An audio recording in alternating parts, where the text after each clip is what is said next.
नमस्कार दोस्तों, मेरे इस मंच पर मैं अभिसार शर्मा आपका स्वागत करता हूं इस अपील के साथ कि आप मेरे इस चैनल को न सिर्फ सब्सक्राइब करेंगे बल्कि उस बेल आइकन को भी दबाएंगे ताकि जैसे ही कोई शो करूं सीधे आपके मोबाइल फोन्स तक पहुंच जाए। क्या अखिलेश यादव के खिलाफ सुपारी ले रखी है गोदी मीडिया ने? क्या वाकई अखिलेश यादव ने यह कहा कि पाकिस्तान हमारा दुश्मन नहीं है? क्या अखिलेश यादव को माफी मांगनी चाहिए? तो फिर संबित पात्रा ऐसा क्यों कह रहे हैं कि जो जिन्ना से करे प्यार वो पाकिस्तान से कैसे करे इनकार? जी हां, संबित पात्रा लखनऊ में और ताबड़तोड़ हमला बोल दिया है उन्होंने अखिलेश यादव पर वो ये आरोप लगा रहे हैं कि अखिलेश यादव पाकिस्तान से प्यार करते हैं। और हवाला किसका दिया जा रहा है? हवाला दिया जा रहा है इकोनॉमिक टाइम्स के इंटरव्यू का। दोस्तों, मैंने वो इंटरव्यू पढ़ा है और मैं आप पर छोड़ता हूं कि क्या कहीं पर अखिलेश यादव ने यह कहा कि पाकिस्तान हमारा दुश्मन नहीं है। सबसे पहले दोस्तों, मैं आपका ध्यान खींचना चाहूंगा इकोनॉमिक टाइम्स के उस इंटरव्यू की तरफ जो आपके स्क्रीन पर है। इकोनॉमिक टाइम्स अपने इस इंटरव्यू में कह रहा है, एक्सक्लूसिव इंटरव्यू, पाकिस्तान को भारत का असली दुश्मन नहीं मानते अखिलेश यादव, जाने समाजवादी पार्टी सुप्रीमो की दलील। आगे हाइलाइट्स में वो क्या कहते हैं एक एक करके। समाजवादी पार्टी प्रमुख अखिलेश यादव ने पाकिस्तान को नंबर 1 दुश्मन मानने से इनकार किया। उन्होंने पाकिस्तान को भारत का असली दुश्मन बनाने के पीछे बीजेपी की राजनीति बताई। अखिलेश ने हमारे सहयोगी अखबार इकोनॉमिक टाइम्स को दिए इंटरव्यू में चीन पर भी बात की। इस तीसरे पहलू पर गौर कीजिएगा। वो ये कह रहे हैं कि अखिलेश यादव ने इकोनॉमिक टाइम्स को इंटरव्यू दिया और उसमें कहा कि उन्होंने चीन पर भी बात की। अब दोस्तों, मैं आपका ध्यान खींचना चाहूंगा उस इंटरव्यू की तरफ और मैं आपको बतलाना चाहूंगा कि सवाल क्या पूछा गया था और जवाब क्या दिया गया। आपके स्क्रीन पर आने वाला है। सवाल पूछा गया, चीनी निवेश पर आपकी क्या राय है? यानी कि सवाल चीन पर था और अखबार क्या लिखता है कि इकोनॉमिक टाइम्स को दिए गए इंटरव्यू पर उन्होंने चीन पर भी राय दी। तुमने सवाल चीन पर ही पूछा था, ठीक है। अब उसके जवाब में अखिलेश क्या बोलते हैं, ध्यान से देखिएगा। डॉक्टर राम मनोहर लोहिया और नेताजी मुलायम सिंह यादव की राय साफ थी कि हमारा असली दुश्मन चीन है, पाकिस्तान हमारा राजनीतिक दुश्मन है, मगर भाजपा पाकिस्तान का इस्तेमाल सिर्फ वोटों के लिए करती है। लोकसभा में सिर्फ समाजवादी पार्टी यह मुद्दा उठाती है कि पाकिस्तान के कब्जे वाले कश्मीर की 24 सीटें हमें कब मिलेंगी। उस वक्त के गृह मंत्री ने कहा था कि हम अक्सई चिन्ह तक पहुंचेंगे। अब हम सब सुन रहे हैं कि गालवान में क्या हो रहा है। वो हमारी जमीन पर कब्जा कर रहे हैं, वो हमारे व्यापार पर कब्जा कर रहे हैं। सरकार को विपक्ष से मशवरा करना चाहिए कि चीन से कैसे डील किया जाए। निवेश के मोर्चे पर एक अजीबोगरीब स्थिति है कि हमें चीन के साथ व्यापार करना पड़ रहा है।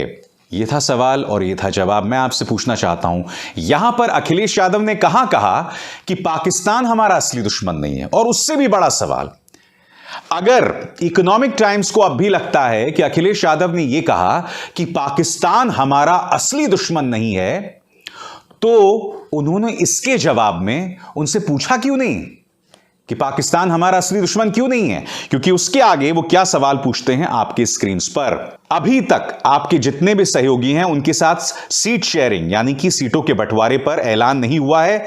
शिवपाल यादव ने भी 5 से 7 सीटें मांगी हैं। यह है इकोनॉमिक टाइम्स का अगला सवाल। अब मैं पूछने को मजबूर हूं, क्या अखबार ने या तमाम मीडिया ने, क्योंकि आप स्क्रीन पर देख सकते हैं दोस्तों, जो जिन्ना से करे प्यार वो पाकिस्तान से कैसे करे इनकार, तमाम न्यूज चैनल्स में यह फ्लैश हो रहा है। किसी ने यह जहमत नहीं उठाई कि वो देखें कि इकोनॉमिक टाइम्स का क्या सवाल था और जवाब क्या था। सबसे पहले इकोनॉमिक टाइम्स में भ्रमित किया, हेडलाइन कुछ और दिया, इंटरव्यू कुछ और है। इकोनॉमिक टाइम्स ने तो पाकिस्तान पर सवाल भी नहीं पूछा था। और सबसे बड़ी बात, आप मुझे बताइए ना, अगर अखिलेश यादव मुझसे कहते कि पाकिस्तान हमारा असली दुश्मन नहीं है तो मैं पलटकर उनसे सवाल पूछता कि आप ऐसा क्यों बोल रहे हैं, क्या वजह है आपकी? इकोनॉमिक टाइम्स ने सवाल ही नहीं पूछा। तो उनके जो संपादक गए थे इस इंटरव्यू में, उनकी मंशा क्या थी, मैं जानना चाहता हूं। बहरहाल इस पर राजनीति शुरू हो गई है। संबित पात्रा क्या कह रहे हैं, आइए सुनते हैं। क्या भारत का दुश्मन पाकिस्तान नहीं? आपका यह कहना कि भारत का असली दुश्मन पाकिस्तान नहीं है, ये तो भारतीय जनता पार्टी पाकिस्तान को दुश्मन बना रही है। मैं तो इतना कहना चाहूंगा और बिल्कुल स्पष्ट कहूंगा, चाहे अखिलेश जी बुरा माने, जिन्ना से जो करे प्यार वो पाकिस्तान से कैसे करे इनकार।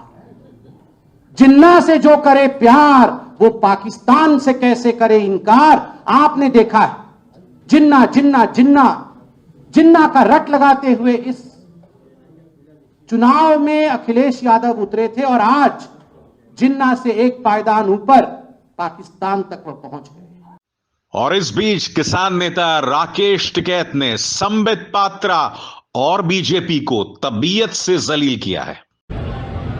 जो प्रवचन सरकार के चल रहे उनसे बच जाना है। जो हिंदू मुस्लिम और जो जिन्ना का जो भूत है वो अभी 2.5 महीने उत्तर प्रदेश में रहेगा। वो 2.5 महीने के कॉन्ट्रैक्ट पे यहाँ पे आया, 15 मार्च तक रहेगा। वो प्रवचन देगा, सरकारी मेहमान है, उनसे बचना है जनता। जी हाँ, उई उई पुई पुई संबित पात्रा वहां नहीं रुके। उन्होंने ये तक कह दिया कि अगर आज अजमल आमिर कसाब जिंदा होता तो वो समाजवादी पार्टी के लिए चुनावी कैंपेनिंग करता। सुनिए कि अखिलेश जी शुक्र मनाइए कि याकूब मेमन को फांसी हो गई है, वरना मैं बिल्कुल सीना ठोक के कह सकता हूं कि अखिलेश जी का बस चलता तो याकूब मेमन को भी नाहिद हसन के साथ चुनावी मैदान पे उतारते। आज सुबह से जिस प्रकार पाकिस्तान पाकिस्तान पाकिस्तान का रट लगाए हुए हैं कि नहीं, पाकिस्तान हमारा दुश्मन नहीं है, ये तो भारतीय जनता पार्टी पाकिस्तान को दुश्मन मानती है। आज मैं बिल्कुल कह सकता हूं शुक्र है कसाब को फांसी हो चुका है, वरना जिन्ना को तो उतारे ही थे।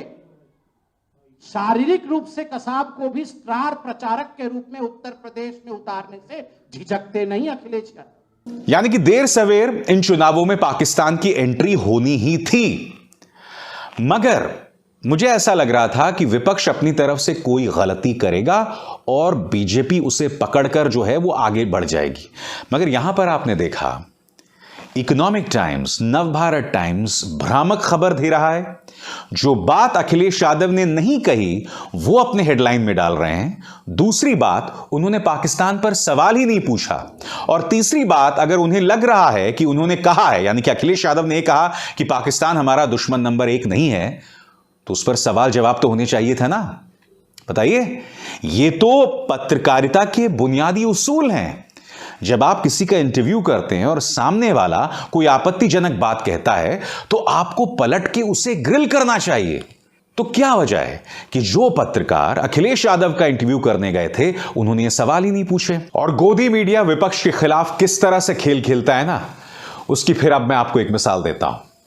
जब इस मुद्दे को लेकर बवाल हुआ, जब भारतीय जनता पार्टी ने और तमाम न्यूज चैनल्स ने इस खबर को जोरों से रगड़ा, फिर हो सकता है कि समाजवादी पार्टी ने इकोनॉमिक टाइम्स से संपर्क किया हो कि आप हमारी खबर को गलत ढंग से क्यों चला रहे हैं, अखिलेश यादव के इंटरव्यू को भ्रामक तरीके से क्यों आप चला रहे हैं।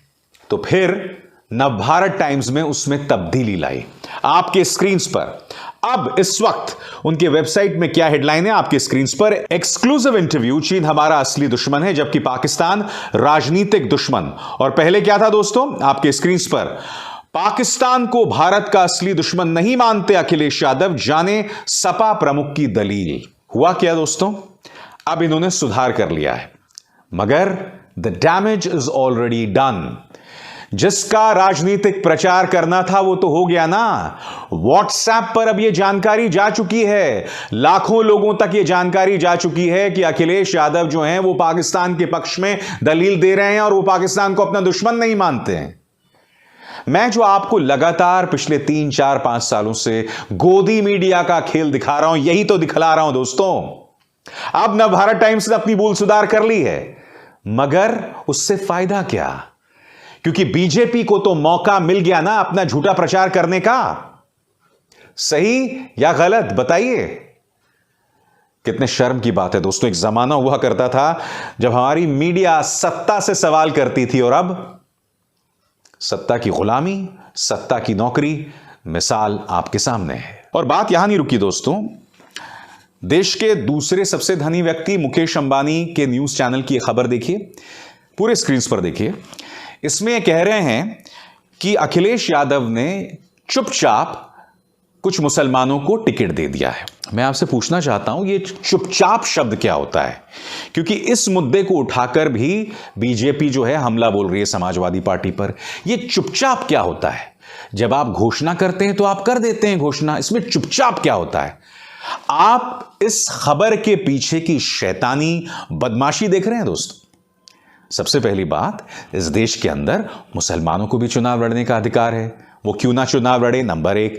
नंबर 2, कोई भी पार्टी जब नुमाइंदे उतारता है मैदान में, कैंडिडेट्स उतारता है, तो वो सिर्फ जिताऊ उम्मीदवार उतारता है। तो ये अधिकार तो पॉलिटिकल पार्टीज के पास होना चाहिए। फिर अंबानी का न्यूज चैनल इस तरह की शैतानी भरी खबरें क्यों बना रहा है कि उन्होंने चुपचाप मुसलमानों को टिकट दे दिया? कभी कभी मैं सोचता हूं दोस्तों कि क्या फर्क रह गया है इन तमाम न्यूज चैनल्स और रेडियो रवांडा के बीच। जी हां, वो रेडियो रवांडा जिसने 90 के दशक में जो माइनॉरिटी कम्युनिटी के खिलाफ भ्रामक जहरीला प्रचार किया था, और उसी का परिणाम था कि उस देश यानी रवांडा में एक बहुत ही खतरनाक नरसंहार हुआ था। मैं आपसे एक बात बोलना चाहता हूं। जब अखिलेश ने जिन्ना का जिक्र किया था, हालांकि उनके बयान में कुछ गलत नहीं था, उन्होंने क्या कहा था? उन्होंने कहा था कि वल्लभ भाई पटेल, महात्मा गांधी, नेहरू और जिन्ना, इन तमाम लोगों ने बैरिस्ट्री की, वकालत की। बिल्कुल सही। उन्होंने यह भी कहा कि इन तमाम लोगों ने देश की आजादी के लिए संघर्ष किया, वो बात भी बिल्कुल सही है। हां, उन्हें जिन्ना का नाम नहीं लेना चाहिए था, क्योंकि जिन्ना जो है वो पाकिस्तान के फादर ऑफ द नेशन है। मगर जो बात उन्होंने कही वो गलत नहीं की, मगर उन्होंने एक मौका दे दिया बीजेपी को हमला बोलने के लिए। हां, अखिलेश को यह सवाल पूछना चाहिए था कि जब भारत छोड़ो आंदोलन हो रहा था, तब जिन्ना के साथ आखिर क्यों सावरकर खड़े हुए थे? पूरी की पूरी आरएसएस भारत छोड़ो आंदोलन का विरोध क्यों कर रही थी? श्यामा प्रसाद मुखर्जी, क्योंकि भारतीय जनता पार्टी इनका जिक्र हर जगह करती है, क्या आप जानते हैं कि वो भारत छोड़ो आंदोलन के खिलाफ थे? यही नहीं, क्योंकि नेताजी का जिक्र किया जा रहा है। 23 जनवरी को उनका 125th बर्थडे था, जन्मशती थी। क्या आप जानते हैं कि आजाद हिंद फौज के खिलाफ एक तरह से आरएसएस थी, सावरकर का प्रचार तंत्र था? क्या आप जानते हैं कि नेताजी की अपनी राय हिंदू महासभा और कट्टर हिंदुत्व के बारे में क्या थी? ये तमाम जो नेताजी की सोच थी ना, वो भारतीय जनता पार्टी के मौजूदा सोच के बिल्कुल खिलाफ थी। अखिलेश यादव को ये मुद्दे उठाने चाहिए था, मगर हर बार की तरह विपक्ष जो है वो बीजेपी के जाल में या तो फंस जाती है, या फिर वो कुछ ऐसी बात कह देते हैं जिसे बीजेपी घुमा फिराकर, ट्विस्ट देकर या कभी कभी झूठ बोलकर चुनावी मुद्दा बना देती है। हर बार हुआ ये। गुजरात के चुनावों में क्या हुआ था? मणिशंकर अय्यर ने जो बात प्रधानमंत्री के बारे में कही थी वो आपत्तिजनक थी, उन्होंने नीच शब्द का इस्तेमाल किया था। मगर भाजपा के प्रचार तंत्र ने क्या किया कि मणिशंकर अय्यर ने प्रधानमंत्री नरेंद्र मोदी के जाति के बारे में टिप्पणी की, जो कि गलत था, क्योंकि मणिशंकर अय्यर ने प्रधानमंत्री पर टिप्पणी की थी। मेरे हिसाब से ऐसा नहीं करना चाहिए था उन्हें। तो भाजपा ऐसे काम करती है, और अब भी उनकी कोशिश लगातार है। मुझे ऐसा लग रहा है कि भाजपा को ऐसा लग रहा है कि उत्तर प्रदेश में चुनाव जीतना इतना आसान नहीं होगा। पहले किस बात की एंट्री हुई कि मुझे जान से मारना चाहते हैं, प्रधानमंत्री नरेंद्र मोदी की सुरक्षा का मुद्दा उठा दिया गया। अब अचानक पाकिस्तान की एंट्री हुई है, वो भी गलत ढंग से, झूठ और भ्रामक प्रचार के जरिए। मैंने आज आपके सामने जो बात रखी वो सिर्फ फैक्ट्स रखे। अब आप यह फैसला कीजिए कि अखिलेश ने क्या वाकई पाकिस्तान का साथ दिया और क्या उन्हें माफी मांगनी चाहिए, या गोदी मीडिया ने विपक्ष के खिलाफ सुपारी ले रखी है। यह जवाब उन पत्रकारों को देना है कि आप इतनी शर्मसार करने वाली पत्रकारिता कैसे कर सकते हैं, और यह जवाब बीजेपी को देना है कि आप झूठ क्यों बोलते हैं। मगर खैर वो तो फितरत हो गई है। खैर, अभिसार शर्मा को दीजिए इजाजत। नमस्कार।